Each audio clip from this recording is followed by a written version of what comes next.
Caucasus, जिसको कॉकेशिया कहते हैं, हमारी अर्थ पर मौजूद एक छोटे से रीजन का नाम है।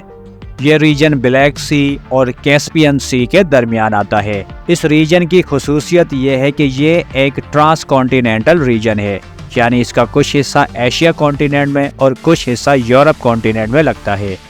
इस रीजन में 204 कंट्रीज आ जाते हैं, जिनमें आर्मेनिया, अज़रबैजान, जॉर्जिया और कुछ हिस्सा रशिया का आता है। इस रीजन का नाम इसमें मौजूद कॉकेसस माउंटेन्स रेंज के नाम पर रखा गया है। यही ग्रेटर कॉकेसस माउंटेन्स एशिया और यूरोप कॉन्टिनेंट के दरमियान बॉर्डर का काम भी करते हैं। दोस्तों 1990s में जब सोवियत यूनियन टूट चुका और नए नए कंट्रीज वजूद में आने लगे, तो आज़ादी पाने वाले उन 15 कंट्रीज में से कॉकेसस रीजन के ये 3 कंट्रीज भी शामिल थे। यूरोप की highest mountain peak mount Elbrus Caucasus के वेस्टर्न रीजन में ही मौजूद है।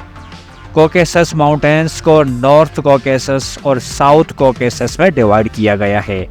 जो एरिया कॉकेसस माउंटेन्स के नॉर्थ में आता है, उन कंट्रीज को, उन एरिया को सिसकॉकेशिया कहा जाता है, और जो रीजन, जो कंट्रीज कॉकेसस माउंटेन्स के साउथ में आते हैं, उन कंट्रीज को, उन रीजन को ट्रांसकॉकेशिया कहा जाता है।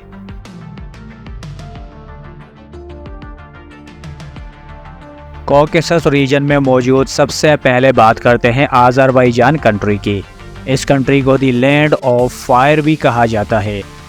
दोस्तों पाकिस्तान के प्रोविंस सिंध के शहर सेवन शरीफ में लाल शहबाज कलंदर के नाम से शोहरत पाने वाले बुजुर्ग, जिनका असल नाम सैयद उस्मान मरवंदी है, ये बुजुर्ग भी इसी मुल्क के गांव मरवंद में पैदा हुए थे। अज़रबैजान का 95% एरिया एशिया में मौजूद है और 5% एरिया यूरोप में। अज़रबैजान का official name the Republic of Azerbaijan है।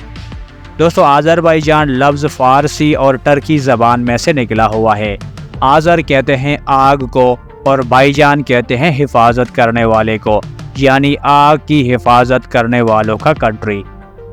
ये कंट्री टाइम के लिहाज से पाकिस्तान से सिर्फ 1 घंटा और इंडिया से 1 घंटा 30 मिनट पीछे है। अज़रबैजान का दारुल हुकूमत बाकू है, जो अपनी अयाश परस्त लाइफ की वजह से पूरी दुनिया में मशहूर है। वैसे तो दोस्तों ये एक इस्लामिक कंट्री है, मगर यहाँ पर्दा का कोई कॉन्सेप्ट नहीं है। यहाँ का माहौल देखकर आपको किसी भी तरह फील नहीं होगा कि ये एक इस्लामिक कंट्री भी हो सकता है। अज़रबैजान के लोगों का नस्ली सिलसिला रशियंस और टर्किश लोगों से मिलता है। कॉकेसस रीजन में दूसरा कंट्री आर्मेनिया है। इस कंट्री का official name the Republic of Armenia है। ये एक लैंड लॉक्ड कंट्री है, यानी दोस्तों इसके चारों तरफ दूसरे कंट्रीज लगते हैं, कोई समुंदर नहीं लगता।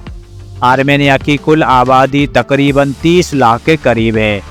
दोस्तों आर्मेनिया ही वो कंट्री है जहाँ से क्रिश्चियन रिलीजन की शुरुआत हुई थी। सबसे पहला चर्च भी आर्मेनिया में ही बनाया गया था, और यहाँ पर रहने वाले ज़्यादातर लोग भी क्रिश्चियंस हैं। आर्मेनिया ही वो कंट्री है जहाँ पर शराब की शुरुआत हुई थी। आर्मेनिया की शराब पूरी दुनिया में मशहूर है, और दोस्तों इस कंट्री के 50% से ज़्यादा लोग अपने कंट्री से बाहर रहते हैं।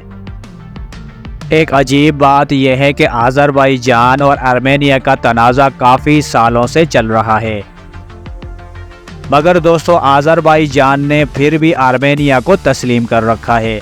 लेकिन पाकिस्तान दुनिया का वो वाहिद कंट्री है जिसने अज़रबैजान की खातिर आर्मेनिया को अभी तक तस्लीम नहीं किया, और दुनिया में इजराइल के बाद आर्मेनिया वो दूसरा कंट्री है जिसको पाकिस्तान ने आज तक तस्लीम नहीं किया। आर्मेनिया के बाद कॉकेसस रीजन का तीसरा कंट्री है जॉर्जिया, मगर जॉर्जिया के लोग अपने कंट्री को जॉर्जिया के बदले स्कॉट एवलो कहते हैं। जॉर्जिया की आबादी तकरीबन 37 लाख के करीब है।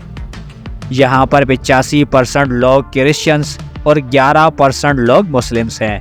तिबिलिसी मुल्क का सबसे बड़ा, सबसे खूबसूरत और कैपिटल सिटी भी है। शराब की इजाद जॉर्जियन लोगों ने ही की थी, क्योंकि दोस्तों इस कंट्री में आज भी 500 से ज़्यादा ग्रेप्स की अक़साम मौजूद होती हैं। दोस्तों अगर मर्द होते हुए आप आराम पसंद हैं और पूरी लाइफ बैठकर खाना और सोना चाहते हैं तो आपको जॉर्जिया में जाकर शादी करनी चाहिए, क्योंकि दोस्तों यहाँ के दुनिया के सबसे ज़्यादा सुस्त मर्द समझे जाते हैं। उनको खाना और सोना सबसे ज़्यादा पसंद है, क्योंकि दोस्तों इस कंट्री का ज़्यादातर निज़ाम फीमेल संभालती हैं। दुनिया की सबसे गहरी केव जिसका नाम वेरी वोकेना केव है, वो भी जॉर्जिया में ही मौजूद है। जॉर्जिया यूरोपियन कंट्री होते हुए यूरोप के बकाया कंट्रीज़ के मुकाबले में आपको बहुत सस्ता पड़ता है। दोस्तों ये थी कॉकेसस रीजन में मौजूद 3 कंट्रीज़ पर बनी एक शॉर्ट वीडियो। अगली वीडियो के साथ जल्द हाजिर होंगे, तब तक के लिए इजाज़त दीजिए। अल्लाह हाफ़िज़।